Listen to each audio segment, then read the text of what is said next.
Alright, this video is probably not going to be too long. In this video I will look at one of my viral pins and use it as example and analyze why it went viral, and you will get at least several tips. If you follow along, you may not understand everything, I may not explain everything, but at least you'll get 3-4 useful tips on how to make your pin viral. So let's go to analytics right away, okay, and look at impressions over time. And here we can see, let's look at the last 90 days. Okay, let's look at the last 90 days. Okay, then look at pins, impressions. So we're gonna look at this pin.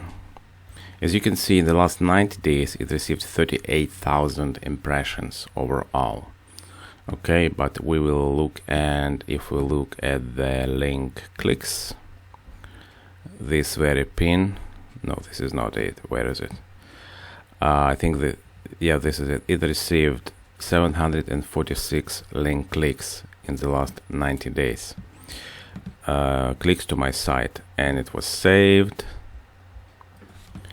It was saved 231 times in the last 90 days. Now we're gonna look at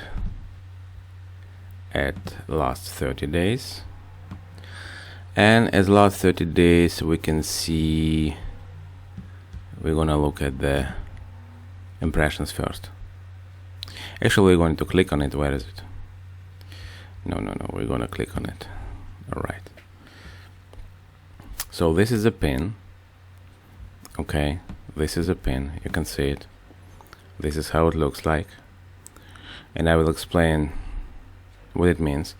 In the last 30 days this pin received more than 12,000 impressions, 61 saves, meaning that other users, Pinterest users, saved this pin 61 times to 61 different boards. Most likely those were 61 different users, 61 different people.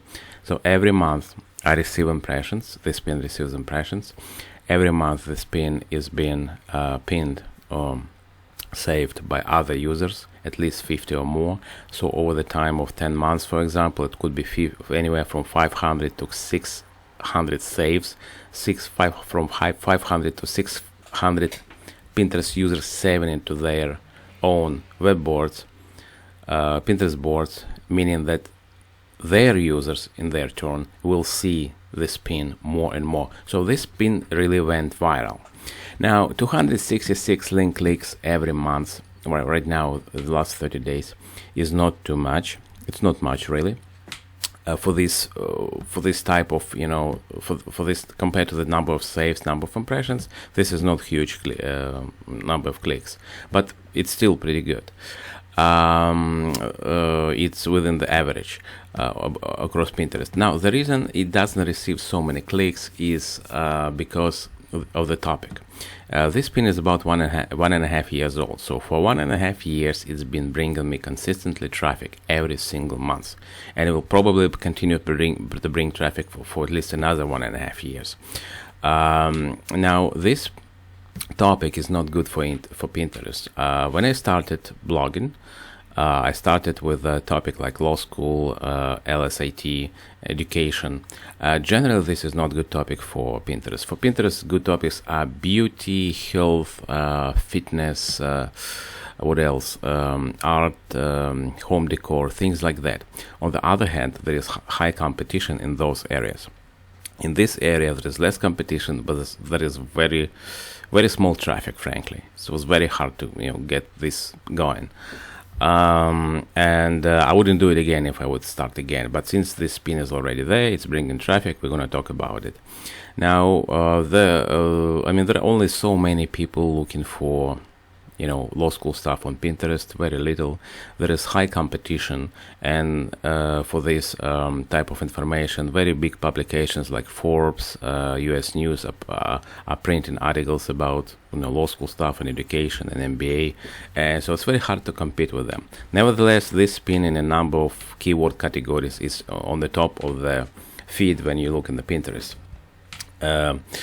But looking at this pin, first thing you should see, well, it's not very pretty. Okay, it's not really pretty pin. It's just average looking. But tip number one, and this tip also is confirmed by founders of Create and Go. It's a couple who also teach about Pinterest and blogging, and they're making like millions of dollars from blogging. But now, here's what we're gonna do. If somebody scrolls down the feed, Pinterest feed, they can see anywhere from up to 50-60 pins in a session before they click on them. And here, as you can see, fonts are very clear. I use simple fonts. I don't use fancy fonts. I don't use obscure fonts. I use kind of medium to large letters so people could read right away. And my message on the pin is not hidden. It's very specific message, and reader can see right away what my pin is about. Okay, first of all, how to really succeed in law school. Okay, that catches interest. Then more specific, a mini guide, how to get better grades in law school. This is very specific. And then the most effective way to study for a law student, this is just kind of upsell, to pump it up, puffing kind of. And here we have to look at law of supply and demand, right? I mentioned about topics which are very popular on Pinterest. So there is high demand for topics like beauty, like I said, beauty, fashion and stuff, but there is also high supply, right? A lot of people, they don't need, you don't need the special education to post pins and write about fashion, for example. You can start right away. Fitness maybe, so, but you still can do without being, specialist, trainer or something like that. Health may be different. And but for topics like specialized topics, like for example this one, law school, right, or medical advice, or some engineering stuff, there is less demand, significantly less demand, but at the same time there is less supply, meaning that not so many engineers are on Pinterest, I think, right? There is not so many engineers in general, and people who went to law school, there are actually quite a lot, but not everyone is posting this stuff. So to boost my credibility, I obviously mention here who I am, okay, the name, and I mentioned that I've finished Rutgers Law School GD in 2012. So people, users see it and they immediately understand, this is somebody who went to law school, so this person knows what he's talking about. And so this immediately boosts credibility. All right, it's like if I was talking about neurosurgery, right? It would be really good for me to be a neurosurgeon, right? Don't you think so? And if I would be just JD talking about neurosurgery, people would think this is kind of strange and I don't know what I'm talking about. So here my profile, my information matches the message on the pin. All right. Then I explain what is it, how to really succeed in law school, get good, better grades. Now, what here I offer in terms of supply and demand, very specific solution to a very specific problem on this pin. And that's why it doesn't have to be very pretty, because if you don't know much about law school, in law school, grades are so important. If you went to law school, you know what I'm talking about. Grades are extremely important in law school, even more so than in many other educational settings. Because in law school, people are graded on curve, and for a class of, say, 100 law students, there are only 5 A's available for anyone. So people compete like crazy for those 5 A's, and even smart people sometimes get bad grades because there are even more smarter people, even more intelligent, more smarter people in their class. And people who were A students in undergrad suddenly start getting C's, simply because there is only 5 A's for the whole class, and 5 other people are smarter than you. And grades and rank, school rank obviously, and grades are extremely important for getting a job. For example, third and fourth year law schools, if you are in the top 10% in terms of grades in a class, right, your class rank in top 10%, you have a shot at some decently paying job at law firm, starting, law firm doing actual legal work, starting somewhere at 60, I don't know, 70, even $80,000. Sometimes maybe if you're really good at more than that. But that's if you're in top 10%. If you're in top 50%, you're already done in third and fourth year law school. You have no job. You know what I mean? You can, maximum what you can, get is, unless you have some connections or friends or family members who are lawyers, you can get a, public defender's job, starting at $45,000 per year. And I don't think this is what you went to law school for. So grades can break or make career in law school, and class rank too. Even in second tier law schools, if you're in top 15%, you get a job. If you're even in top 50%, you don't get a job, really. And if you're in top in bottom 50%, you just open your office and just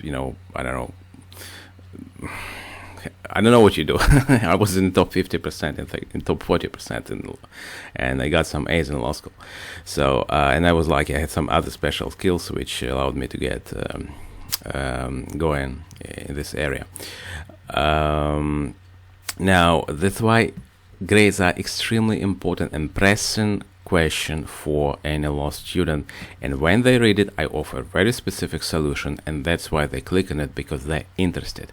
This is very important. This is probably the most important in law school is grades, right? Not even knowledge. People can learn knowledge later, but grades are important because it's pedigree. And this is next tip. You have to offer specific solution to a specific problem a person is looking for on Pinterest or on Google or anywhere else. If there is a match, people will click on it. If there is no match, there is no interest, or you obscure your message, they will not understand it. So make sure your message is clear, what you're offering, how you can help them. So this is a tip. Make sure on the pin you explain how you can help the person in this, that area, for this and that matter, need, how you can answer their needs. Now this is article where it leads to the pin. Article is pretty large and it's not very well written, but it has tons of materials, specific materials, what I used, what other law students used, law school supplements, law school outlines, how to read them, how to prepare for class, why class, that's important, and what to use, what maybe don't have to use, and what difference is gonna make. Like a career difference can make anywhere from $1 million to $3 million over lifetime. Your grades are important. So people actually like the article, they read it. This article is been read very well, and I don't know if everyone is using this advice, but this is not really advice. It's just I'm explaining what I did, all right, and what I saw other people doing, and readers can get from the article whatever they consider necessary and use it or not use it. It's up to them. And here is next tip. In this article, I use a lot of key phrases and keywords like law school, succeed in law school, good grades. I also use the same words on pin and in description of the pin. And that's another tip for you here. Pinterest algorithm, I think, looks at this stuff. My description is horrible here, okay? I just keyword stuffed, but once you post it, you cannot change it. It doesn't matter what you change. Once you post pin, what matters is when you pin it, those keywords get, recorded, kind of. So I could change this just for better description, maybe I will. But, and here is a tip, I'm sorry, I forgot to mention it. Here is a tip. Use the same words, the same topic, the same words, the same keywords in pin description and title and in destination article where you send people to. If there is a match, Pinterest will see it as legitimate article, legitimate pin, and will show your pin is more likely to be shown to more people by Pinterest because of that. If there is a mismatch between topic of your pin and description and topic of your article, for example, then Pinterest, it may be a red flag, and Pinterest may or may not know, if this right article to show or not. You may have a problem, but I think it's very important that there is a match between the pin description and article. This is gonna boost your chances of pins of succeeding. So don't click and bait. Don't cheat people. Don't cheat users. That's what I want to say. Just don't cheat them. Just offer good material, good content, and make sure it's matching. Okay, the whole thing is matching. It's like fashion. So here you go. Now, what else? Yeah, but this pin is not good looking. I changed my pins recently, the design and everything, and I got a boost in my views to like almost 300,000 views every month. And this Pinterest account is, it's like only 1.5 years old, and for 6 months I didn't do anything with it. So I really worked on it like maybe for 8-9 months overall, and I don't post much. So again, let's repeat. Let's recall what we learned here. Pin has to be easy to understand. The message on the pin must be easy to understand for user.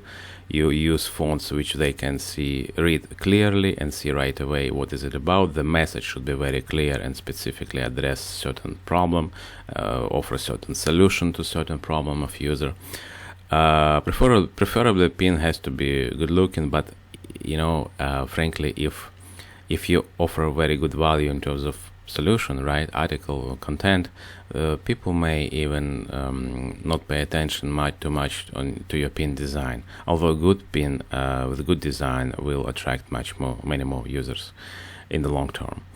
And make sure that you're not cheating the user, that your content, your destination content matches your message on the pin and your description on the pin, so there is a match.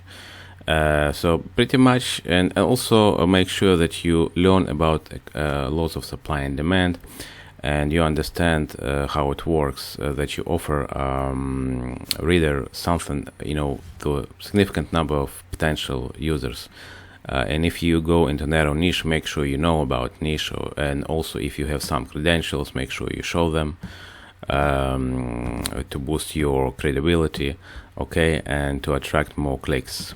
I think this is pretty much the same. It's already a long video. I wanted to make it 10 minutes. It's almost 18 minutes, and this is only one pin. I will have I think I'll make 1 or 2 more videos about a few other pins, because there is some different situation with those pins. Anyway, good luck, thank you very much, and enjoy the rest of your day.